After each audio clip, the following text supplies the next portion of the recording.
আসসালামু আলাইকুম। আশা করি সবাই অনেক অনেক ভালো আছেন। তো আমি একটু বের হয়ে পড়লাম, কারণ একটু মুদির বাজার করব আর যাচ্ছি হলো গিয়ে সিএসডি। ওখান থেকে কিছু গরুর মাংস কিনবো, কারণ রোজা প্রায় চলেই আসছে আর মাত্র 2-1 দিন বাকি আছে। তো এশালের বাবার ব্যস্ততার কারণে এবার রোজার বাজার সাজারগুলো একটু একটু করে আমি সারছি, যখন যেটা পারছি আর কি, আর বাকিটা ও করবে। তো গত পরশুদিন হাঁস নিয়ে এসেছিলাম, তো আজকে কিনবো হচ্ছে গরু।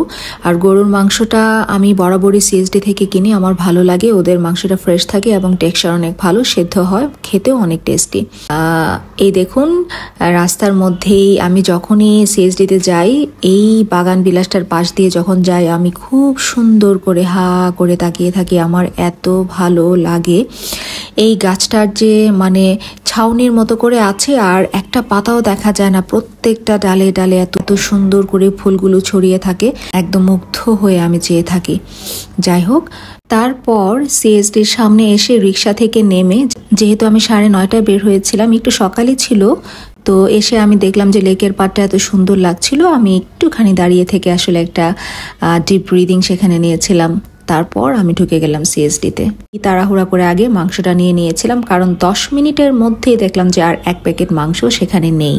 10টার মধ্যেই গরুর মাংস একেবারেই শেষ হয়ে যায়, সেজন্য আজকে আমি একদম 9:30টায় বের হয়ে পড়েছিলাম ঘুম থেকে উঠেই।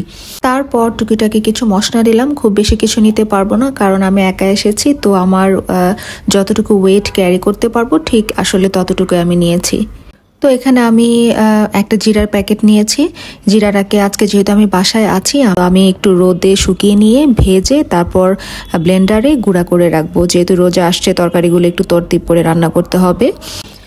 তো এই আর কি। তো বাসায় এসে সবগুলোকে খুললাম। এখানে আমি 4 কেজি গরুর মাংস আর 4 কেজি পোলার চাউল আর হচ্ছে কয়েকটা মশলা আমি নিয়েছি।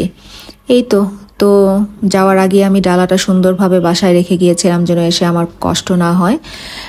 পাকের ঘরটাকে ক্লিন করে ডালাটা রেখে তারপর আমি গিয়েছিলাম। তো এসে একটা একটা করে সব খুলছিলাম, খুলে কিছু ফটো তুললাম, ফটো তুলে এই তো আজকে জাস্ট আমার গরুর মাংসের বাজারটা আমি নিয়েছি। জাস্ট আমার রমাদান 4টা ফ্রাইডেতে আমি বিফ রান্না করব। হ্যাঁ, সপ্তাহে 1 দিন করে বিফ রান্না করব, অন্যান্য দিন হাঁসও কিনেছি, হাঁস রান্না করব।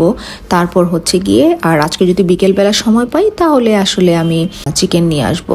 এই তো এই 3টা মাংস প্রায় আমি সেরে নিচ্ছি, আর বাকি টুকিটাকি বাজার যা আছে ইফতারের ওগুলো সব এশারের বাবা ইনশাল্লাহ করবে। এই তো আজকে বিকেলবেলা একটা ঘোরার প্ল্যান ছিল, একটা সুন্দর জায়গায় যাওয়ার প্ল্যান ছিল, বাট আসলে যাচ্ছি না। ভাবলাম যে আসলে আমার ছুটির মধ্যে আমি কাজগুলোই আসলে সেরে ফেলি। আর আপনারা কেমন আছেন অবশ্যই জানাবেন, কি করছেন, রোজার প্রিপারেশন কি। এই তো যাই হোক, এই তো বাজারটা একটু শেয়ার করলাম। ভালো থাকবেন সবাই, আল্লাহ হাফিজ।